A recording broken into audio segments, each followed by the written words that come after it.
Funes el Memorioso. Un programa de reconstrucción histórica. Cuando yo paso, me pide disculpas por la detención. Me dice que la tarea que yo estaba realizando como entrenador deportivo era muy noble. Elmer Fresia. Que me felicitaba y que me daba un cospel. En ese tiempo el transporte de Córdoba se manejaba con cospel. Me lo puso en la mano. Me dice que me iban a acompañar y que luego yo no mirara para atrás, me sacaban y bueno, me iba a mi casa. Cuando aparentemente eso iba a ocurrir, alguien llegó muy excitado y dijo, estamos por cometer un gravísimo error, dice, porque en el allanamiento que se había realizado la noche anterior, descubrimos una oblea del ERP, hizo espacio de tiempo, silencio, una carta a los soldados, también del ERP, y una foto mía con Santucho en Tucumán. Yo protesté bastante violentamente por cuanto no me quedaba la más mínima, ni la menor duda de que era un invento. En los dos primeros casos yo había tenido tiempo de pensar, en mi casa mi padre era diputado, era una casa muy amplia, podría haber ocurrido sin mi propiedad, pero la tercera, una foto mía con Santucho, ya bordeaba el disparate. Yo no conocía Tucumán, no lo conocía Santucho, no pertenecía al ERP. Argentina, 1985.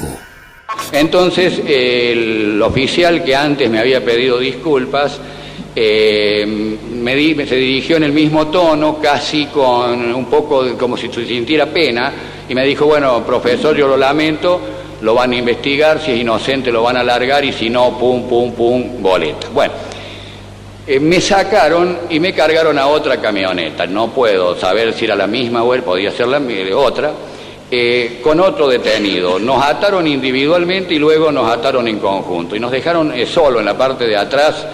Y empezamos a recorrer un camino bastante largo, por momentos sinuoso, o por lo menos nos parecía por la incomodidad del trayecto, ¿no es cierto? En un momento llegamos a un lugar donde nos detenemos. Yo muchos años después puedo reconocer más o menos por la topografía, por las distancias, la entrada, el puesto de entrada de La Perla por la ruta que une Córdoba a Carlos Paz.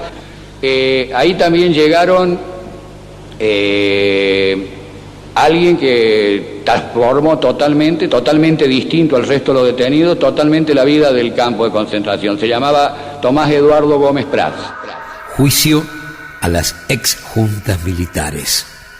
Tomás Eduardo Gómez Prats no necesitó ser interrogado como a todo el resto, por cuanto él desde el primer momento asumió pertenecer a una organización armada, ¿no? Para mí era una sorpresa por cuanto él llamaba Juventud Guevarista. Luego me enteré que ahí mismo de que parece ser que Juventud Guevarista era algo relacionado con el ERP, porque él se manifestaba, él asumió en todo momento eso. A pesar de que de eso, con él llegaba otra gente, una persona que aparentemente era la novia, Liliana Barrios, y Eusebio Alejandro Ema, más otra chica que no sé el apellido, pero era Graciela, que estaban muy relacionadas con él, aparentemente pertenecían al mismo grupo. Digo que él asumió desde el principio el papel, por cuanto si a uno lo golpeaban, por ejemplo, el caso mío o el caso de otros detenidos, en forma menor o media o sin picana, y volvía dolido a él que lo habían picaneado y lo habían golpeado tremendamente, era el encargado de consolar, de animar, tenía un lenguaje distinto para oficiales, otro para suboficiales, etcétera. El fin de la impunidad. Como había versiones contradictorias y un poco yo estaba políticamente en el limbo, salí convencido de que a lo mejor había boleta, pero a lo mejor no. Incluso cuando salí muy preocupado porque no sabía si me soltaban o me mataban, pero quedé con la duda. Pero la duda duró muy poco tiempo, porque al leer La Voz del Interior se me había guardado en esperanza de mi liberación, pues es un defecto familiar desde hace muchos años. Observo un comunicado donde se dice que ha habido un enfrentamiento militar y que 3 tremendos delincuentes subversivos habrían perecido en un combate con soldados, con fuerzas regulares. Bueno, era una noticia muy común en los diarios de esos días, pero lo que no era común para mí es que los nombres eran el de, al hacerse el reconocimiento por parte del tercer cuerpo de ejército, era el de Tomás Eduardo Gómez Prats, era el de Liliana Barrios y era el de Eusebio Alejandro Ema. Yo de Liliana Barrios y Eusebio Alejandro Ema sabía que estaban ahí. De Tomás Gómez Prats no solamente sabía que estaba, sino que evidentemente en la fecha, 7 a la madrugada, no creo que estuviera en posibilidad siquiera de saltar una gilet, porque con él se habían cebado y los propios carceleros hablaban de él en forma tremenda. Además había dicho alguien a la tarde que habían acabado con el cantor y con toda la orquesta, se le llamaba cantor a raíz de esa canción política que el señor Gómez Prats cantó. Yo tuve oportunidad de hablar, de pedirle, pues yo no entendía, yo soy sinceramente, en ese momento me sentí un poco fastidiado, me parecía una cosa completamente fuera de lugar lo que él hacía, le pedí que no insistiera porque se estaba perjudicando él, yo lo veía así, entonces él me dijo que él iba a hacer boleta y que quería morir con dignidad.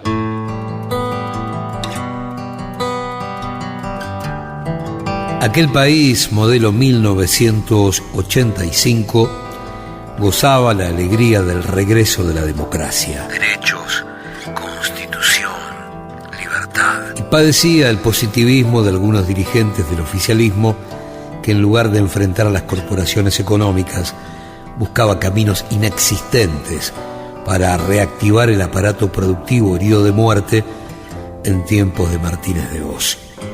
Mientras el radicalismo preparaba el juicio contra los ex jerarcas de la última dictadura, al pueblo le anunciaba economía de guerra.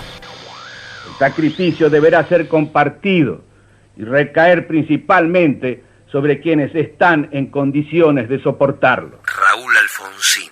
En cuanto al gobierno, ese esfuerzo se centrará en la reducción del déficit fiscal y ha de basarse en una estricta austeridad que nos proponemos acentuar día a día.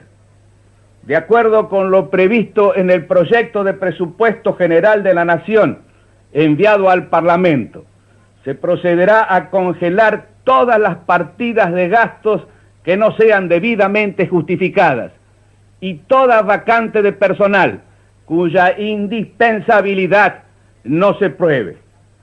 El ejemplo de austeridad debe comenzar desde arriba. Por ello, exhorto a todos los que cumplen funciones de interés público, ya sea en cargos selectivos o designados, en organismos o empresas dependientes de la nación, de las provincias o de los municipios, a que cuiden que la retribución por el servicio que prestan no sea parte de los ingresos medios correspondientes en cada lugar. Otro aspecto esencial es el de la productividad de la empresa pública. En este campo tenemos que manejarnos con la mayor rigurosidad, aplicando mecanismos que aseguren una óptima utilización de los importantes recursos que cada una de esas empresas tiene bajo su responsabilidad. Haremos un estrecho seguimiento de las empresas del sector público en lo referente a eficiencia empresaria, quehacer en el cual daremos participación a los trabajadores y entidades profesionales. Simultáneamente, aceleraremos al máximo la privatización de las numerosas empresas y actividades que se han incorporado indebidamente al sector público durante los últimos años, cuyo mantenimiento en él no se justifique en razón de los bienes que producen o de los servicios que cumplen. A la comisión ya constituida con dicho propósito se le incorporarán representantes del sector privado para que aporten su experiencia a una pronta ejecución de la privatización que se pretende. ¿Qué Argentina fue escenario del juicio a las ex juntas militares? Profundamente democrática, o sea, con un espíritu y una conciencia democrática en el pueblo. Estoy hablando que obviamente para nosotros significaba, para los jóvenes significaba muchísimo, porque era la posibilidad de la reconstrucción de un país devastado por la dictadura cívico-militar, Pablo Yonto, y con una esperanza enorme en que la democracia se iba a convertir en el motor para resolver los grandes problemas de la sociedad, los políticos, económicos, de derechos humanos. Entonces, en esa sociedad esperanzada, el juicio a las juntas aparecía como el punto de partida para el juzgamiento a los responsables del genocidio. El radicalismo lo había impulsado con una gran cantidad de trabas dentro del propio partido. La historia que un poco se cuenta en el libro es, bueno, como Alfonsín tiene que empujar la realización de ese juicio, y cómo muchos de las figuras en aquel momento del radicalismo, incluida la gente que estaba en el propio Ministerio de Defensa, o sea, más relacionada con el tema militar, como Jaun Arena, por ejemplo, tiraban para atrás la idea del juicio. Y en ese marco, digamos, en el que además los militares estaban en los cuarteles y eran los genocidas los que estaban en los cuarteles, es decir, la gran mayoría de los que ahora están siendo juzgados en aquel momento tenían cargos en la oficialidad y estaban a cargo de importantes guarniciones o destacamentos o cuerpos de ejército, y por lo tanto en ese marco que se inicia el juicio tiene enorme valor lo que hicieron los testigos. Por eso este libro está más que nada dedicado a rescatar a todos los testigos del juicio. Me había propuesto tratar de nombrarlos a todos, por suerte pude nombrarlos a todos, son 833, y cada uno, bueno, contar lo que le fue pasando, lo que fue diciendo en esos momentos especiales en que además se declaraba de día, se declaraba de noche. La mayoría de los testimonios de las audiencias, terminaban a la noche. Una audiencia llegó a terminar a las 4 menos 20 de la madrugada, los testigos salían solos de ahí, o sea, era otro escenario distinto al de ahora. El de ahora también tiene su valor enorme también, pero yo creo que lo que hicieron los testigos en aquel momento realmente merece un reconocimiento. 6 hombres conformaron aquella mítica Cámara Nacional de Apelaciones en lo criminal y correccional federal de la ciudad de Buenos Aires. Jorge Torlasco, Ricardo Gil Lavedra, León Carlos Arslanian, Jorge Valerga Araos, Guillermo Ledesma y Andrés D'Alessio. Un juicio que tuvo muchas excepciones a los principios del derecho procesal, y características muy particulares, como por ejemplo que se hizo con 6 jueces, empezando por eso. Los tribunales son de 3, sin embargo en ese juicio hubo 6, y fue así porque querían la Cámara Federal, que tenía 2 salas de 3 cada uno, en vez de juzgar como se juzga siempre, digamos, con un tribunal de 3, lo que quiso es, por lo que significaba históricamente, quisieron estar todos, entonces sacaron una resolución que lo iba a juzgar la Cámara en pleno, por lo tanto actuaron 6 jueces. También eso fue excepcional. Hubo muchas pequeñas cosas que le dieron esa particularidad al juicio de las juntas, ¿no? Los defensores fueron Carlos Alberto Tavares, Videla, Jaime Prats Cardona, Macera, Bernardo Rodríguez Palma, José Ignacio Garona y Héctor Alvarado, Agosti, José María Orgueira, Carlos Froment y Andrés Sergio Manutián, Viola, Fernando Goldaracena y Enrique Ramón Mejía, Lambrochini, Eduardo Jerome, Roberto Calandra, Roberto Marconi y Eduardo Hernández Agramonte, Grafinia, Eduardo Munilla y Alfredo Bataglia, Geltieri, Miguel Ángel Boero y Eduardo Enrique Obarrio, Anaya y Mario Marcópulos. Lapidoso.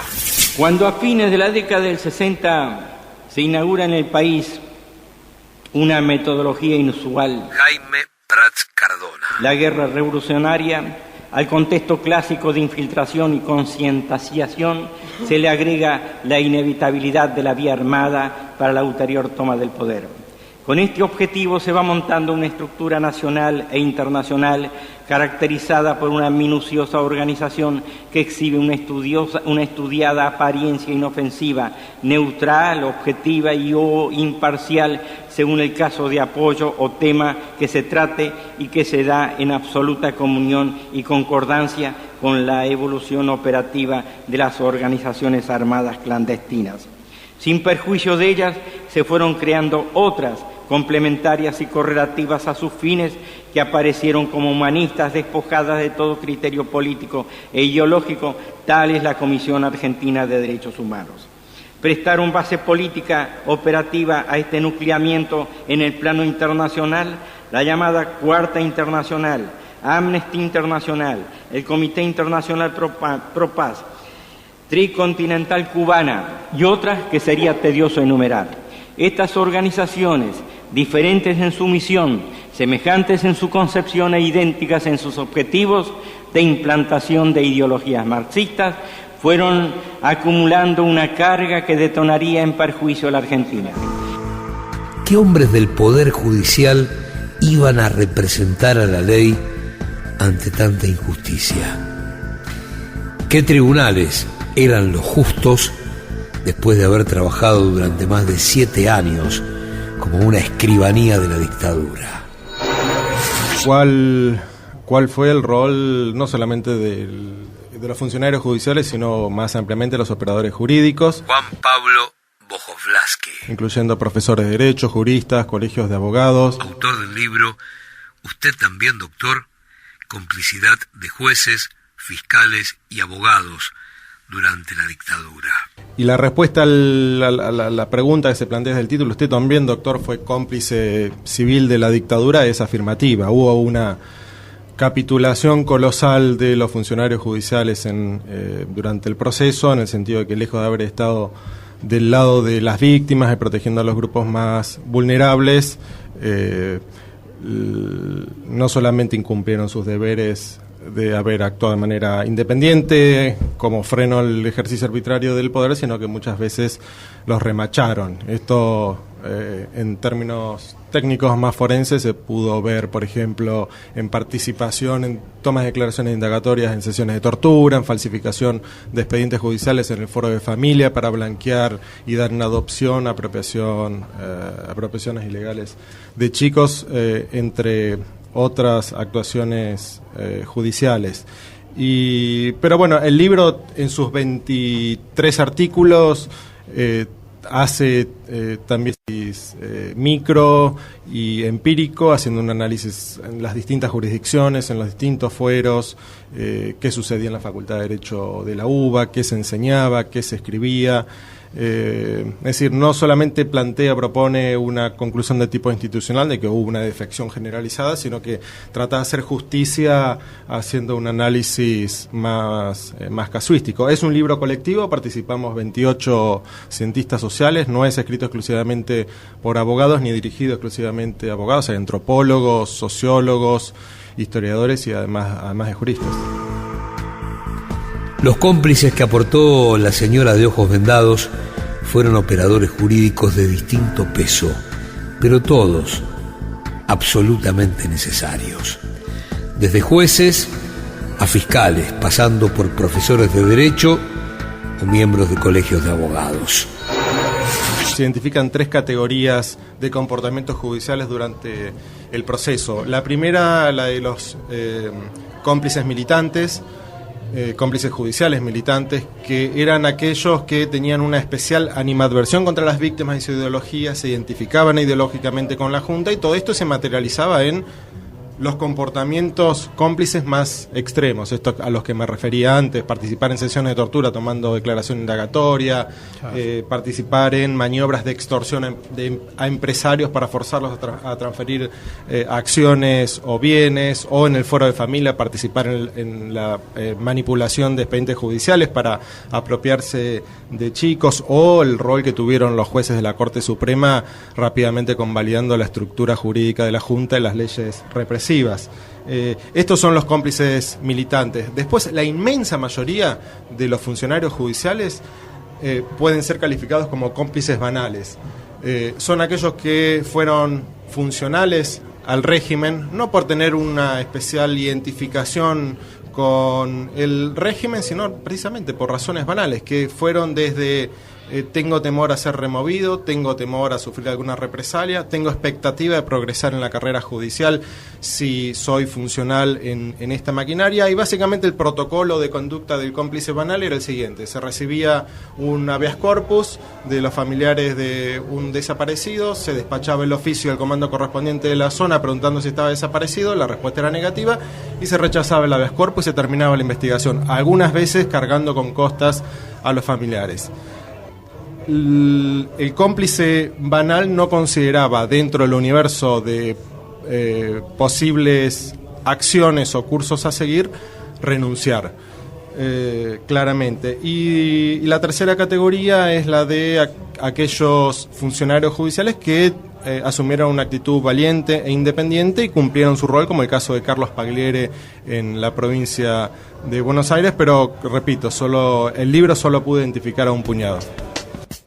En este escenario complejo, lleno de obstáculos, pero árido y fértil al mismo tiempo, y con estos protagonistas, Jueces, fiscales, víctimas y victimarios, se llevó a cabo un juicio por entonces inimaginable.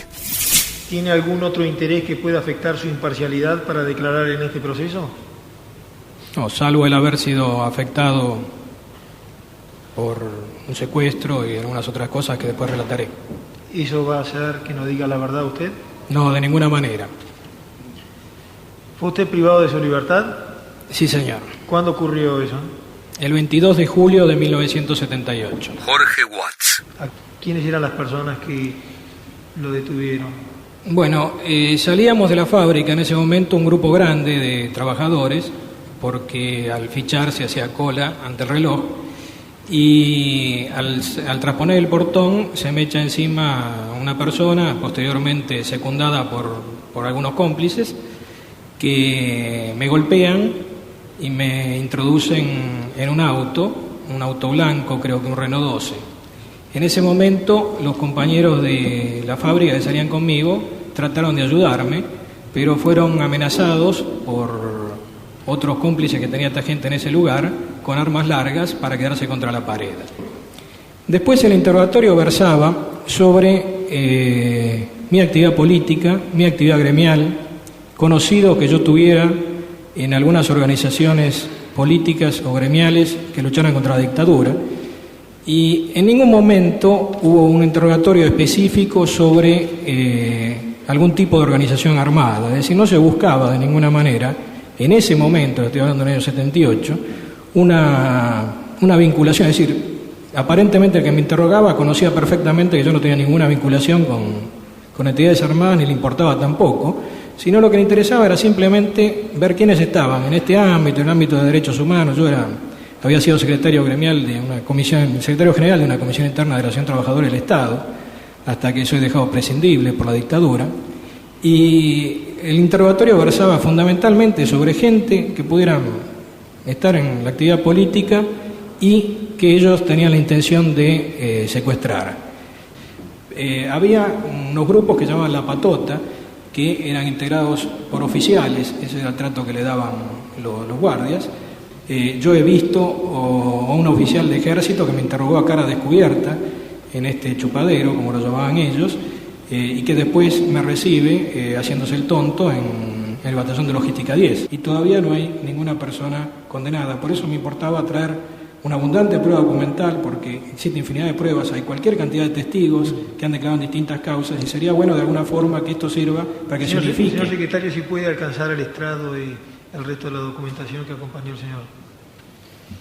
Hay algunas cosas, perdón, señor presidente, algunas cosas que yo adjunto acá son los habeas corpus presentados por mi familia, por mi esposa y por mi madre, que en su momento fueron respondidos todos negativamente, y hay cosas curiosas que lamentablemente eran bastante usuales en aquella época, pero Desde ya se dice, desde el comando en jefe del ejército, policía y todo lo demás, que no estaba a disposición de ninguna autoridad.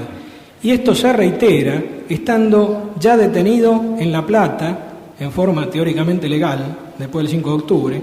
Hay todavía respuesta a habeas corpus, informes de autoridades policiales, militares y demás, posteriores a que estoy en... Es decir, se empleaba una fórmula para contestar que uno no estaba detenido y se agregaba como un dato todavía que más macabro, que no había nada, ninguna orden para detenerme ni nada en contra mío, mientras estaba detenido ya, mientras estaba ya secuestrado. ¿Cuántos recursos de habeas corpus se presentaron en su favor? ¿Cómo? ¿Cuántos recursos de habeas corpus se presentaron en su favor? Mire, por lo menos 3, pero entiendo que puede haber algún otro. Yo he traído creo que 3 recursos presentados en juzgados federales, después investigados en distintos juzgados. Ahí está toda la documentación. Juicio a las exjuntas militares. Un proceso imposible de ser soñado en la Argentina después del 24 de marzo de 1976. Comunicado número 1 de la Junta de Comandantes Generales. Hay un ser que lo único que hace es recordar.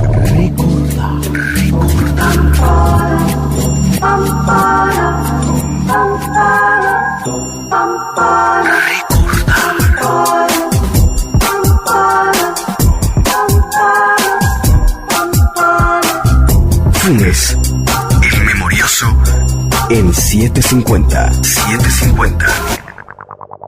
Argentina, 1985. Juicio a las exjuntas militares. El fin de la impunidad. Segunda parte. Con una pala mecánica ubican el lugar, sacan hacen en profundidad y sacan alrededor de 70 cráneos. Elena Corbin de Capizano. Y algunos fémures, así cantidad de bolsas. Lo más humillante para una madre, ver cómo el cadáver de su hijo lo tiran así como si fueran huesitos de los perros. Ni a los perros le tiramos, a un perro se nos muere y lo enterramos en una fosa. Mi hijo también merecía un juicio. Este juicio lo merecía mi hijo. Argentina, 1985. Fue una gran catarsis colectiva, que si uno empieza a analizar las condenas, en realidad las condenas no fueron demasiado duras, ¿no? Miriam Lewin. A Agosti le dieron 3 años y 9 meses, la última de las 3 juntas, los 3 absueltos. Por eso, y en el caso del Centro Clandestino de Detención, donde yo estuve de Fuerza Aérea, el previo, no se dio por probada su existencia. Sí. O sea, no se entendía cómo yo había llegado a la ESMA. Tal vez había tocado el timbre, porque no se daba por probado que yo hubiera sido secuestrada por Fuerza Aérea. Sí. De manera que, si uno analiza la condena, no fue tan dura, pero la verdad es que a nivel social, el juicio a las juntas cumplió un rol muy importante. A partir de ese momento nadie más pudo decir yo no sabía. Muy bien. A partir de ese momento nadie más puede decir los desaparecidos están en Europa. A partir de ese momento todos pudimos decir nunca más, porque el desfile de horrores que se escuchó en ese momento, hasta el propio Borges, que había sido un hombre que había dado su apoyo a la dictadura, el genial escritor, se estremeció con los relatos que escuchó cuando acudió a una de las audiencias. Todos habían pasado por ahí, habían secuestrado militares, monjas, curas, habían secuestrado madres, padres, abuelos, niños, se habían robado bebés, habían secuestrado empresarios exclusivamente para quedarse con su riqueza, con sus bienes materiales. O sea que no había, a partir del juicio a la Junta, forma de decir yo no sabía, ni por algo será. Juicio a las exjuntas militares. En abril de 1985 trabajaba en Clarín, era redactor. Había estado unos meses antes en la sección Deportes. Pablo Yonto. Y bueno, yo me había recibido de abogado en 1984. Autor del libro El juicio que no se vio. Y ya estaba colaborando con los equipos de abogados del CELS, del Centro de Estudios Legales y Sociales.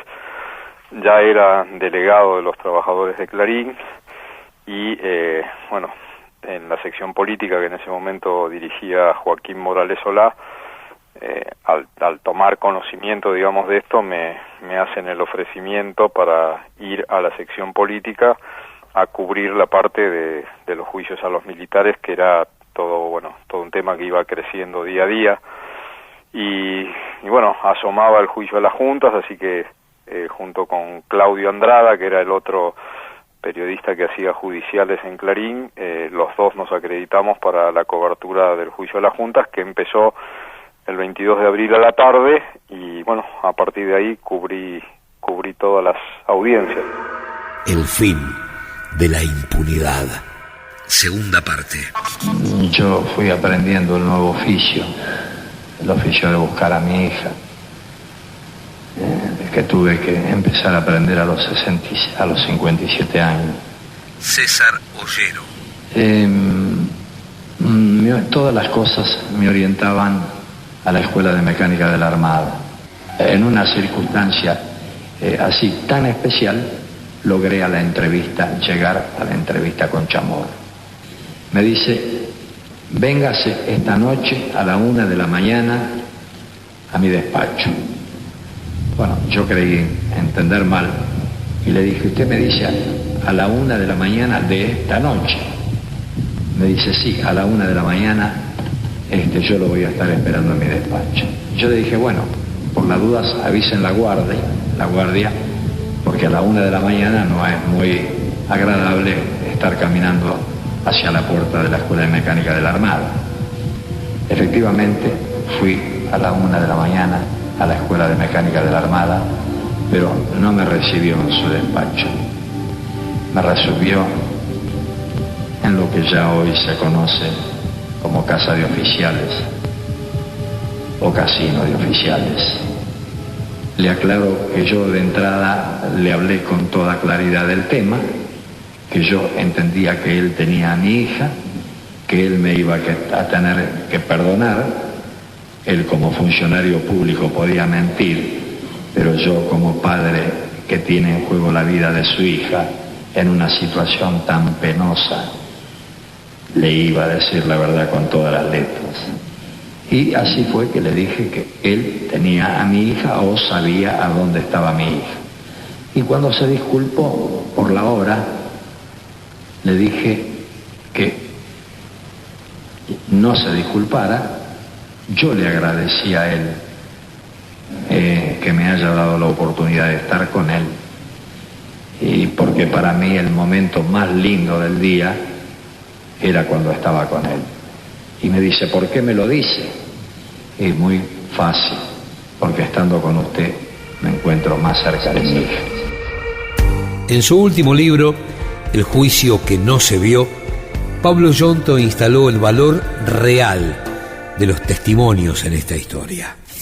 Cuando yo quiero declarar que he sido torturada, que he sido sacada de mi casa, envuelta en una sábana, quiénes eran los que me torturaban. Mirta Clara de Salas. El doctor Grillo, que era secretario por aquel entonces del Juzgado Federal de Formosa, y otra persona más que lo ayudaba, me dice que no tiene importancia que denuncie que he sido torturada. ¿Y quiénes eran? Yo quería citar fundamentalmente a Gandola, quería citar fundamentalmente a Manader, porque Manader se presentaba como el capitán González. Yo fui detenida el 9 de octubre de 1975. Lo único que me preguntan, más los datos de filiación, es qué había hecho yo el día 5 de octubre de 1975. A posteriori, en el mes de abril de 1977, cuando ya mi esposo había muerto, me traen a tribunales.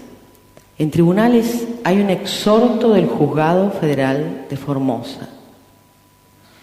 En ese exhorto, que está firmado por un juez que yo no conocía, que el doctor Vivas, actualmente juez federal de Formosa, el doctor nos informa y me informa que han dictado un auto de prisión preventiva para mi esposo y para mí, cuando mi esposo ya estaba muerto. La valentía de los sobrevivientes, con casi todos los encargados de secuestros, torturas y ejecuciones, aún como empleados del Estado. Esa valentía hizo posible la condena. Cuando me retiraba en la sala del estudio, en ese momento entra un señor y pregunta por el doctor Candeloro. Mi esposo le dice que es él y lo hace pasar a su despacho. Oí que salía mi esposo y gritaba: Marta, me secuestran. María García de Candeloro. Uno de los señores se identificó como oficial de la Policía Federal y que lo llevaban detenido a la Policía Federal. ¿Estaban de civil? ¿De civil estaba? Sí, señor. Uno de los oficiales se volvió en ese momento y dijo: señora, como ustedes no son de acá, va a ser mejor que nos acompañe por si tiene que dar algunos datos sobre su esposo. Y yo en ese momento pregunté si iba detenida, porque quedaban las criaturas solas con la señora que los cuidaba. Me dijo: no, señora, no se preocupe, que dentro de una hora estará acá. Yo, no sé, la situación era tan tremenda que yo no podía entender qué era lo que pasaba. Y realmente creí, ¿no?, en esa situación. Me condujeron en una camioneta a la repartición de la Policía Federal. Durante todo el tiempo yo no sabía si mi marido estaba allí o no, pero más o menos a medianoche oí su voz, oí que pedía ir al baño. Cuando él pasó frente a mí, se paró y dijo: ¿por qué estaba yo allí? Que le dieran explicaciones. Y lo venían apuntando con armas en la nuca y en la espalda, y lo empujaron con el arma, le hicieron pasar adelante. La declaración de Adriana Calvo de Laborde fue la primera voz de las víctimas que se escuchó en la sala. Comenzaron a hacer un asado y a tomar vino y a emborracharse, y a uno se le ocurrió torturar a este prisionero y comenzaron a torturarlo nuevamente.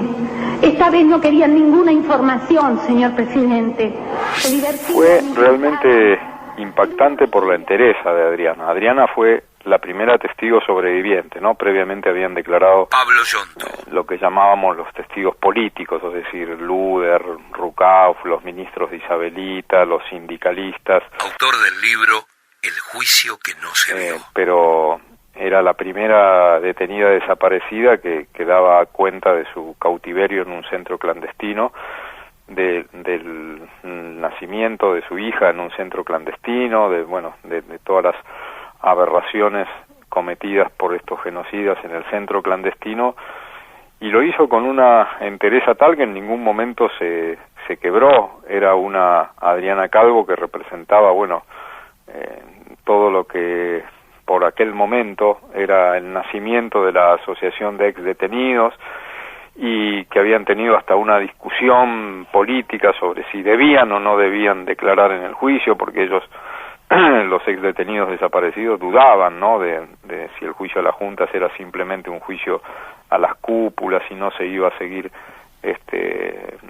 los juicios contra los otros oficiales, y decidieron que sí, que había que ir a declarar porque ellos eran la voz, digamos, de lo que había pasado en los centros clandestinos, y si ellos no declaraban, ¿quién iba a saber el horror que habían vivido? Y por lo tanto, ese testimonio, tuvo la enorme importancia, y fue de tal peso que Trasera, en la mitad del juicio, hizo una declaración periodística y dijo: yo siento que va a haber condena, y lo sentí desde el momento en que terminó de declarar Adriana Calvo. Los testigos convirtieron en presente su propia historia y también la de muchos que a través de sus testimonios armaron su propio rompecabezas. Por más que uno ya estuviera, digamos, ya tuviera el oído entrenado, entre otras cosas, porque bueno... Alejandro Lomuto, Agencia Tela. Ya se habían publicado en la prensa muchísimas cosas a partir del año, primero despacito, a partir del año 80, 81 y sobre todo después de la Guerra de las Malvinas, se había publicado bastante, entonces digamos, no nos sorprendían escuchar que habían sucedido ciertas cosas, pero de todos modos el nivel de detalle y además una cosa era leerlo escrito y otra cosa era escuchar a quienes lo habían padecido o a quienes lo habían presenciado, ¿no? Entonces, bueno, terminábamos realmente muy cargados, muy tensos, creo que nadie se puede ir a dormir inmediatamente en una situación así, y yo la verdad es que casi me caigo de espaldas o de lo que fuera, porque el caso que se trató toda esa tarde era el de un grupo de chicos que habían desaparecido y que creo que habían sobrevivido uno o dos nomás, que eran compañeros míos de colegio, yo no los sabía, eran, digamos, de mi misma promoción, solo que de otro turno. Y yo me enteré que había pasado eso en mi colegio, en mi promoción, en ese momento. Los recuerdos, entre demasiado borrosos y condescendientes, de la burocracia sindical, representada por Ramón Baldassini y Jorge Triaca. Golpeó tanto esa audiencia en la que declaran Triaca y Baldassini prácticamente negando los secuestros y desapariciones de sindicalistas, ¿no? Parecía que había que arrancarle el testimonio de algo que era sabido por todos, que miles de obreros, dirigentes gremiales de base, sindicalistas tanto de sindicatos como de CGT, en todas partes del país habían sido detenidos, desaparecidos, estaban desaparecidos, estaban asesinados, y la reticencia de los dos fue, lo sacó de lugar a el propio fiscal Estracera que insistía con preguntarles esto y los dos daban vuelta. El que fue más negador fue Baldassini. Triaca se reacomodó un poco al final diciendo algunos nombres que eran generalmente los nombres de los dirigentes sindicales, digamos, del palo de él, Lorenzo Miguel u otros que no estuvieron desaparecidos, sino que recuperaron su libertad, pero digamos, por lo menos algún nombre dijo, pero fueron muy reticentes y lo que sí me acuerdo y lo cuento en el libro es que en la primera movilización de la CGT convocada después de esa audiencia, que fue un mes y pico después más o menos, uno de los cantos que en aquellas movilizaciones por la 9 de julio, a la que uno asistió porque era militante sindical, se cantaba Ubaldini, queremos la cabeza de Triaca y Baldassini.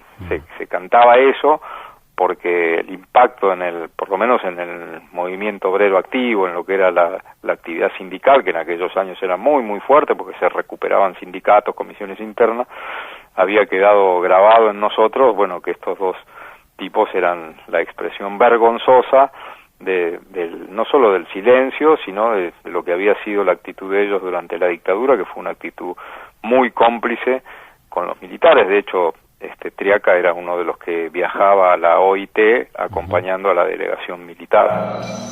Por el juicio también pasó el verdadero Gustavo Niño. ¿Su nombre y apellido? Gustavo Julio Niño. Señor, ¿sabe usted o recuerda si firmó una solicitada publicada el 10 de diciembre de 1977 en el diario La Nación referente a la situación de los derechos humanos en Argentina? No, señor. Gustavo Niño.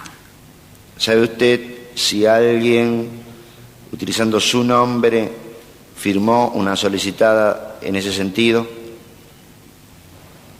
Bueno, lo que yo sé, obviamente me enteré por los medios de información, el caso de alguien haber firmado con mi nombre.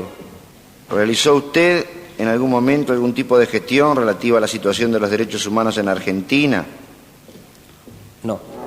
Alfredo Astiz, cuando se infiltra en el movimiento de las madres, utiliza el nombre de Gustavo Niño, un nombre, digamos, afanado por él, un nombre robado por él, simulando ser hermano de un desaparecido. Como tal se infiltra, en aquel momento obviamente nadie podía detectar eso. Hoy tal vez con Google y otros recursos uno sabría si alguien tiene o no tiene una identidad cierta o falsa, y bueno, a tal punto que una solicitada sale con la firma de ese falso Gustavo Niño, que era Alfredo Astiz, que se infiltra para luego marcar a las madres y a otras militantes de derechos humanos para que las secuestren que en las reuniones de la Iglesia de la Santa Cruz.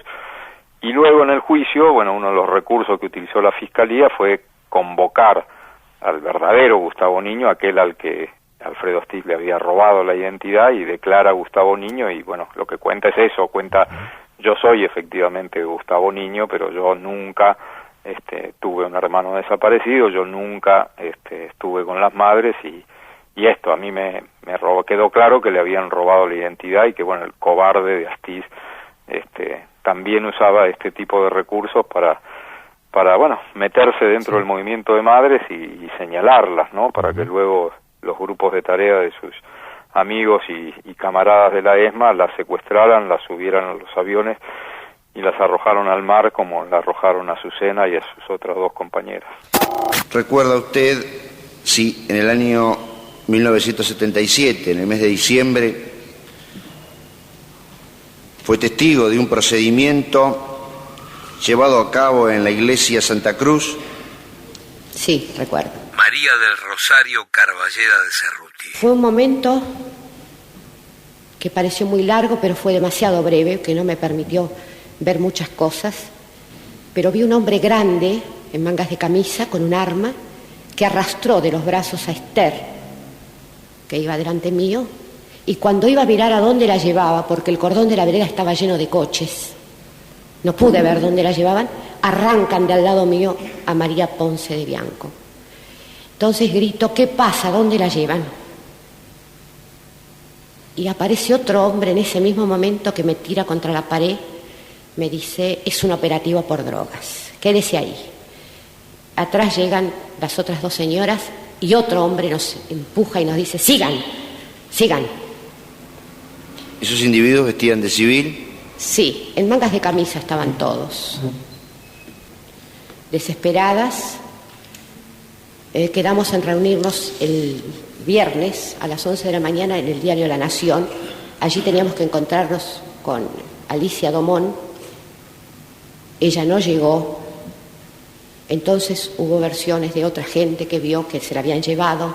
No sabíamos en realidad cuánta gente se habían llevado. Faltaban muchos. Se dijo que también faltaba Gustavo Niño. El único diario que publicó algo fue el Herald. Las informaciones eran muy extrañas, muy terribles. Se pudo publicar la solicitada, pero Alicia Domón no llegó. ¿Cuánto tiempo hacía aproximadamente que este joven, que decía llamarse Gustavo Niño, se había aproximado al grupo de madres y de familiares que estaban haciendo ese tipo de gestiones? Yo calculo que entre 5 y 6 meses. Este joven merodeaba a las madres, se granjeó la simpatía de las madres, porque era muy simpático, muy cordial, pero a quien más controlaba era Azucena. Cuando surge la guerra de Malvinas, volvimos a reconocerla en la fotografía que apareció en los diarios. A pesar de la barba, era el mismo Gustavo Niño que habíamos visto en los diarios de Melbourne y el que había aparecido como Gustavo Niño. ¿Su verdadera identidad entonces cuál era? Era Astiz, Alfredo Astiz. Funes, en 750. Seguimos de memoria. Recordar. Funes, el memorioso, en 750.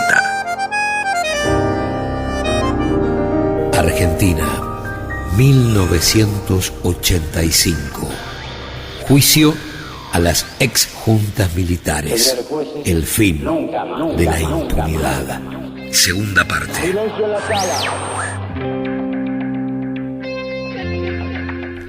No solo las víctimas hablaron, también lo hicieron los victimarios. ¿Cómo era el procedimiento de elección de los objetivos o de los blancos? Desconozco, no estaba a mi cargo. Jorge Carlos Radiche, teniente de fragata retirado. ¿Usted participaba en operativos de detención de personas? Negativo, yo accionaba las armas, no detenía. ¿Usted accionaba? Las armas. ¿Qué es accionar las armas? Apretar el gatillo.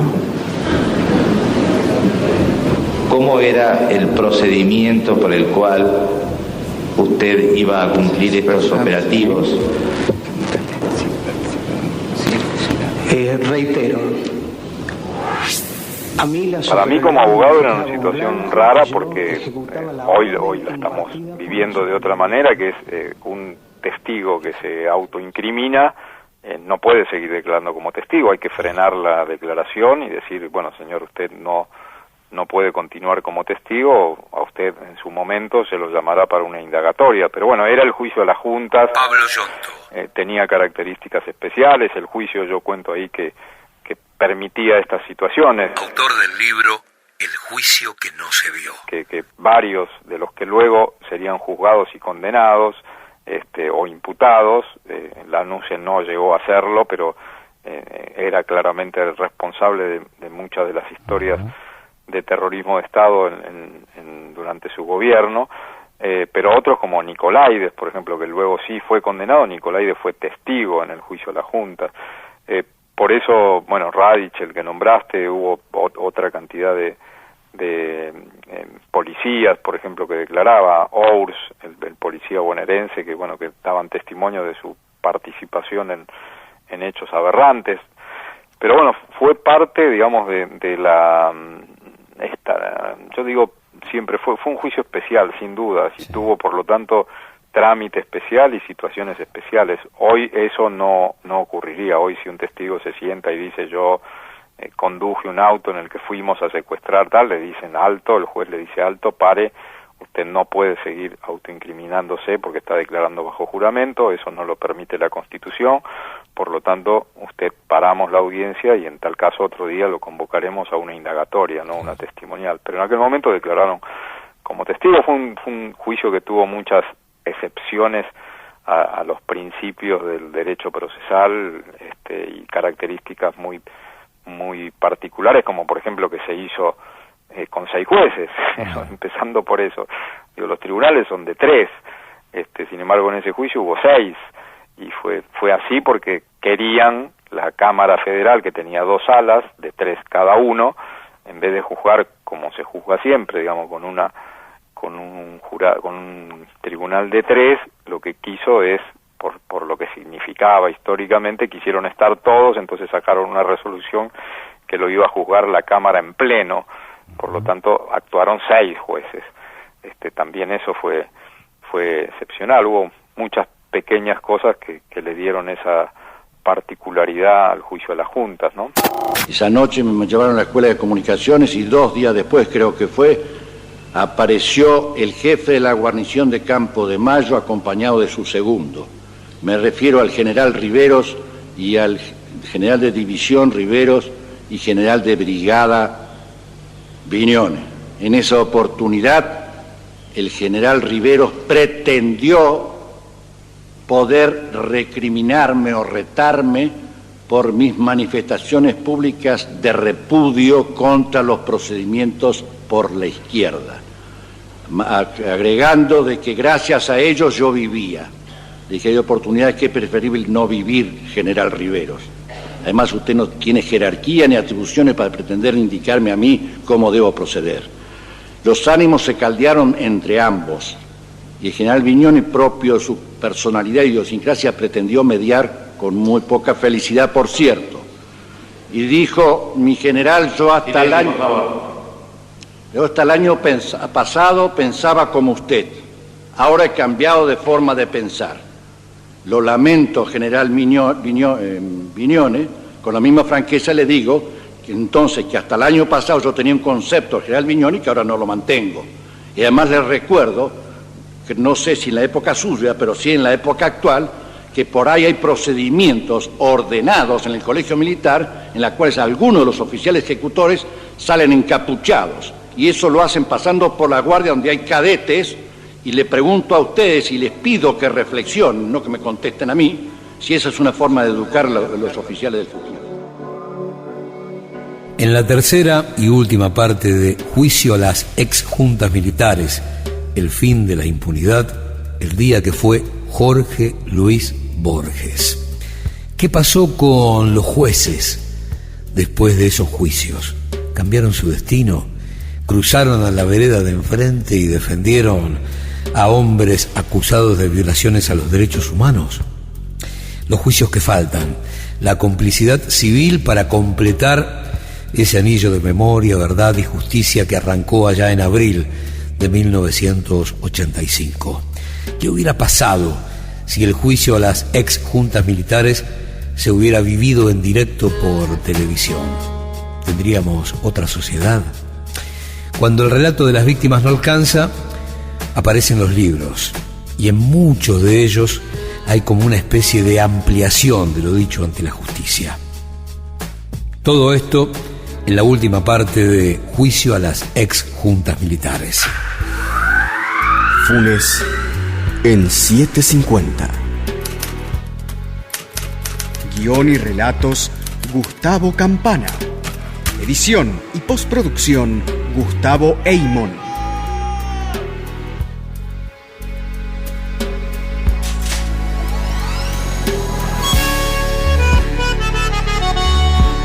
Funes el Memorioso.